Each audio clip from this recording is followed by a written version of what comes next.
Bonsoir à vous tous, vous regardez Sahel TV tout de suite, c'est le journal dont voici le sommaire. Création de nouvelles structures de formation au niveau de l'enseignement supérieur en Mauritanie.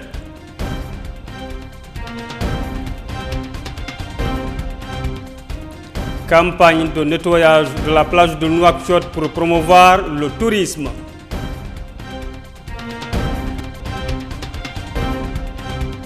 Et puis, Papa Wemba a dit définitivement adieu à la scène aujourd'hui. Le musicien congolais avait été victime d'un malaise lors d'un concert en Côte d'Ivoire hier. Nous sommes dimanche 24 avril 2016. Bienvenue dans ce journal de Sahel TV. Lors du Conseil des ministres jeudi dernier, le ministre de l'Enseignement supérieur, Dr Sidi Ould Salem, a présenté une communication relative aux mesures de restructuration de l'enseignement supérieur et de la recherche scientifique. C'est une étape nouvelle sur la voie de la réforme du secteur. El Ali Abbas. C'est au cours du dernier Conseil des ministres que le ministre de l'Enseignement supérieur et de la Recherche scientifique, Dr Sidi Ould Salem, a présenté une communication relative aux mesures de restructuration de l'enseignement supérieur et de la recherche scientifique, qui est une étape nouvelle sur la voie de la réforme du secteur. On compte 3 universités en Mauritanie, dont 2 à Nouakchott. Chacune de ces universités compte 2 facultés, alors que dans les normes, chaque université doit comprendre 4 facultés. Au niveau du nombre des étudiants, les effectifs des 2 universités est égal à celui d'une faculté au Sénégal, au Mali ou au Maroc.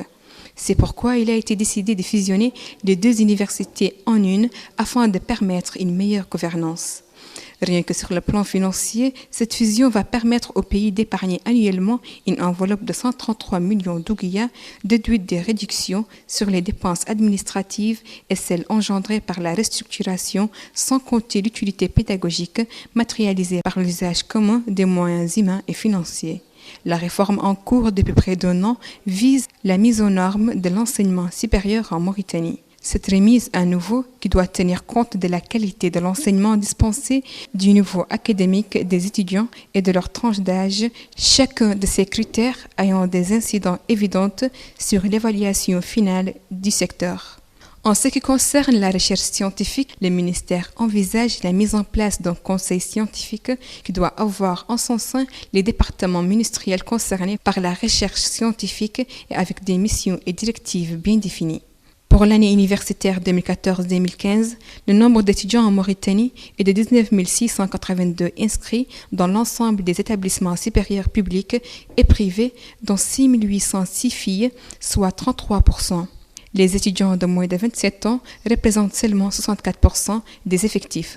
41% des étudiants suivent des études en sciences sociales, commerce et droit. 30% étudient les lettres, alors que 2,3% seulement suivent des études d'ingénierie, d'industrie de transformation et de construction. 712 enseignants dispensent leur savoir dans les universités de Mauritanie et le ministère envisage d'en recruter bientôt. Le ministre de l'Enseignement supérieur et de la Recherche scientifique, Dr Sidi Ould Salem, nous explique. L'ensemble des mesures tendant à améliorer notre système d'enseignement supérieur, après une analyse approfondie des données qui ont été relevées dans l'annuaire statistique en 2014-2015. Cet ensemble de mesures est axé sur 4 points essentiels. Le premier point tend à unifier les 2 universités pour créer une seule grande université. Et ça, c'est pour 4 grandes raisons. La première raison, c'est l'unicité des lieux. On est dans un seul lieu, donc ce qui ne justifie pas une double administration. Et ceci va générer une économie financière de l'ordre de 183 millions, certainement plus de 200 millions, qui vont être orientés vers un fonds national d'appui à la recherche, Inch'Allah, nous l'espérons. Le deuxième argument, c'est que l'effectif de cette université n'est pas très élevé. On a 15 000 étudiants entre les 2 universités, alors que les universités voisines font plus de 75 000 à Dakar, plus de 120 000, 130 000 à Mohamed Saïd, plus de 30 000 à Bamako. Troisième argument, c'est qu'une université, c'est minimum 4 instituts ou 4 facultés ou plus, donc en termes de composants. Nous ici, on a 2 universités qui ont 2 composantes chacune.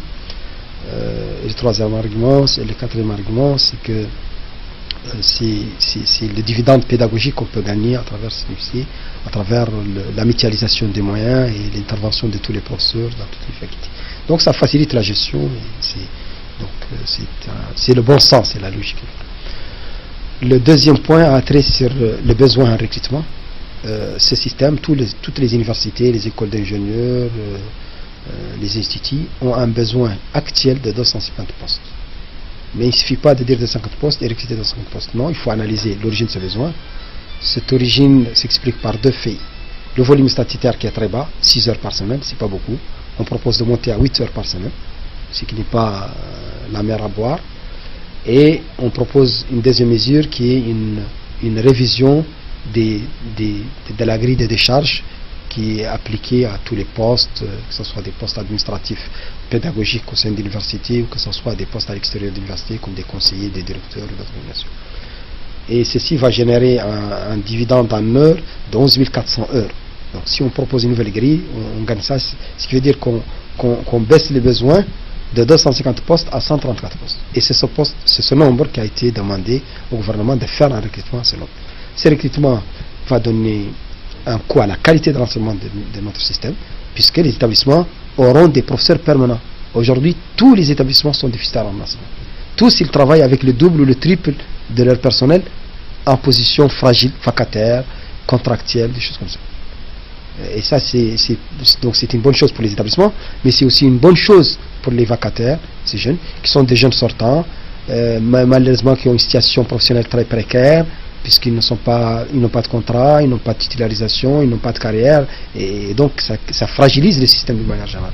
Et je pense que c'est une bonne chose, il faudrait qu'on fasse ce recrutement rapidement, et je pense que c'est une priorité beaucoup plus que l'augmentation des salaires des enseignants. Même si, face à ce nouvel changement du statut de charge, le gouvernement a accepté de voir cette question d'augmentation des salaires et d'augmentation des rémunérations des professeurs. Le troisième volet a trait à la formation de cycle ingénieur. Nous avons 5 années d'expérience dans la création de cycle ingénieur. C'est une qualité que le président de la République a apportée à notre système d'enseignement supérieur. Il faut le reconnaître. La formation de cycle ingénieur, depuis l'indépendance, a été assurée à l'extérieur, comme beaucoup d'autres formations. Elle est coûteuse, mais il est temps que notre pays se dote d'un système de formation d'ingénieurs et de techniciens supérieurs. Mais il faut rationaliser, il faut optimiser ceci. Nous n'avons pas suffisamment de stock d'étudiants qui peuvent suivre. Actuellement, on a 333 étudiants. Ce n'est pas suffisant pour créer 3 écoles d'ingénieurs. Donc le projet, c'est de faire une seule école d'ingénieurs, une grande école d'ingénieurs, qui contient tous les départements, mines, pétrole, gaz, génie civil, et avec les départements classiques qui existent à l'école supérieure polytechnique. Donc ça, c'est un projet cohérent, avec bien sûr des instituts, qui aura un institut à Alleg, il y aura un institut à Agjust, et une annexe de l'école SP à Zouéré. Voilà, c'était le ministre Dr Sidi Ould Salem, ministre de l'Enseignement supérieur.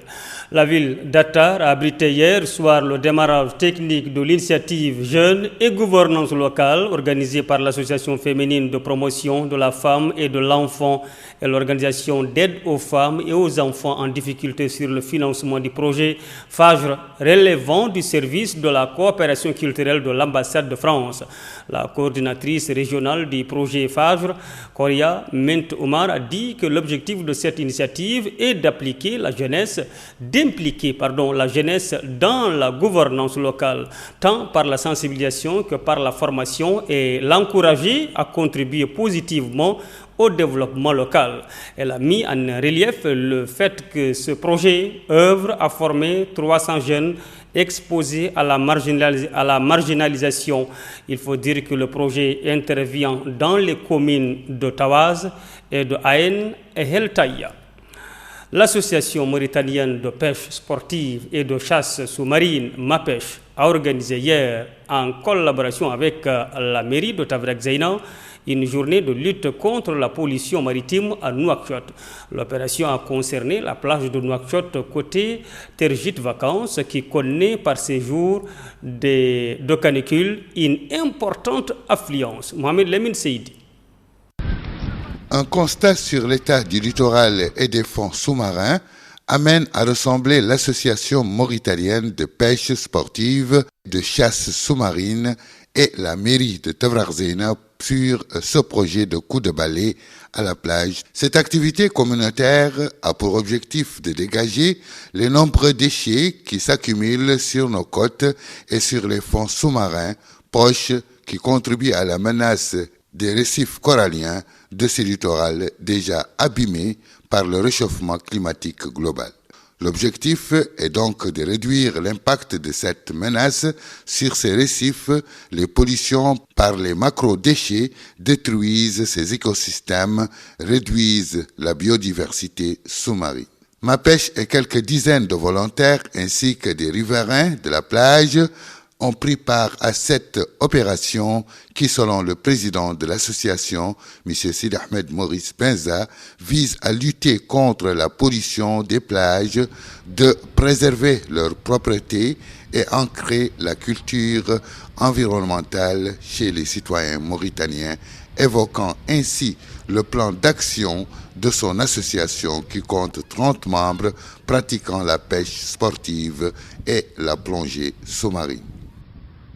Aujourd'hui, on a organisé cette journée de lutte contre la pollution maritime, qui est notre premier événement principal depuis la création de l'association le début de cette année. Cette journée, on l'a organisée à l'occasion de la Journée mondiale de la Terre. Donc, pour nous, lutter contre la pollution maritime est un objectif principal, surtout la pollution des plages.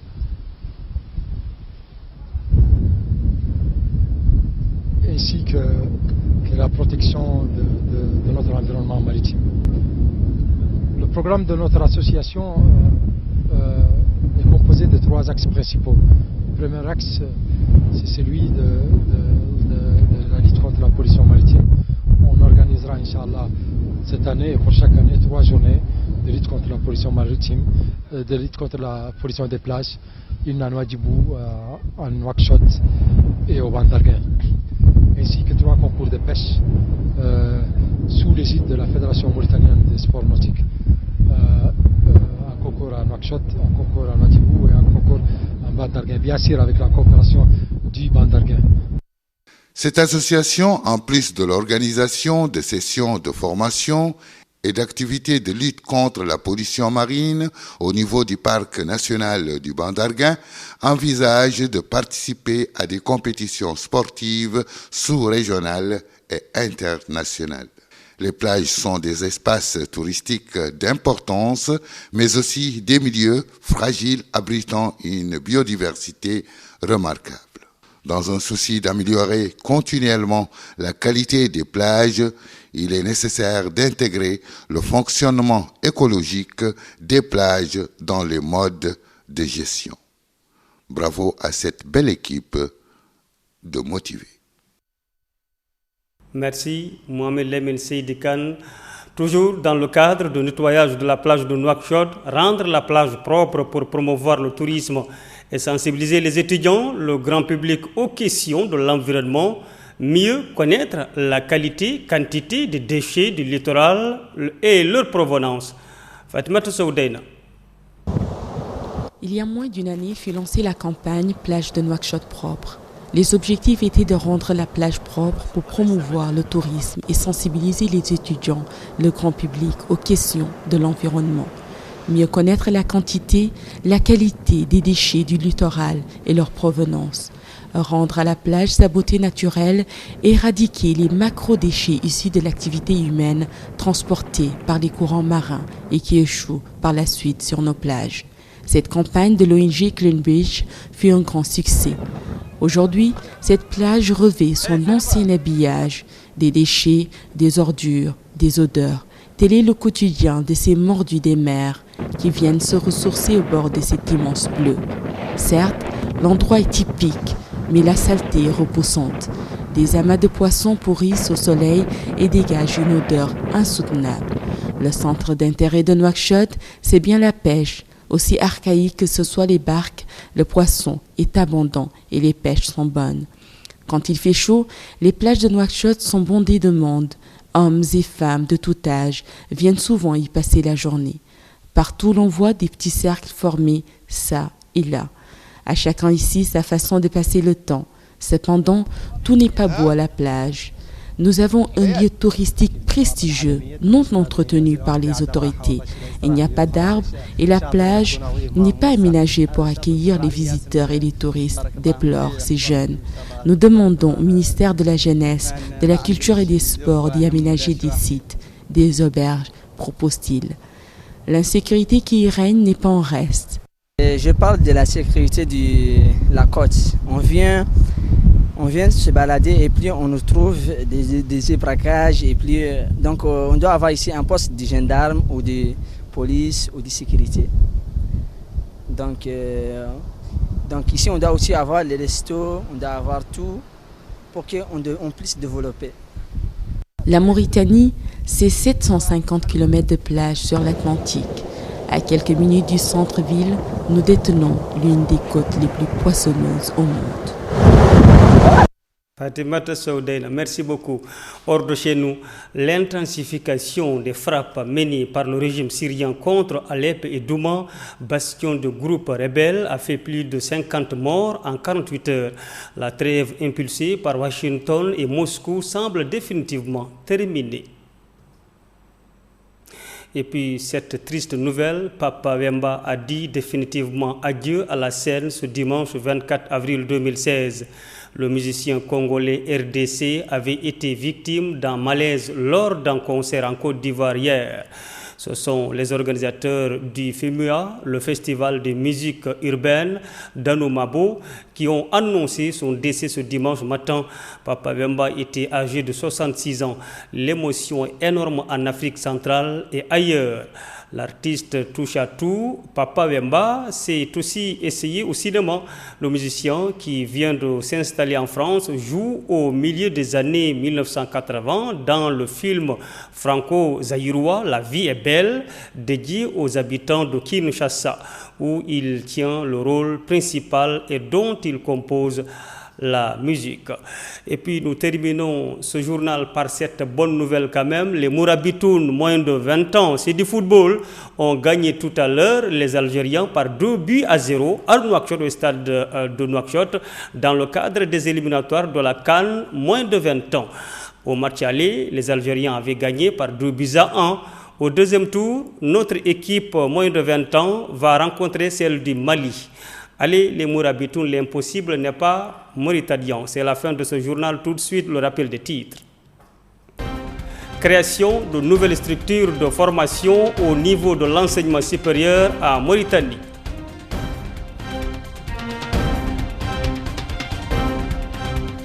Campagne de nettoyage de la plage de Nouakchott pour promouvoir le tourisme.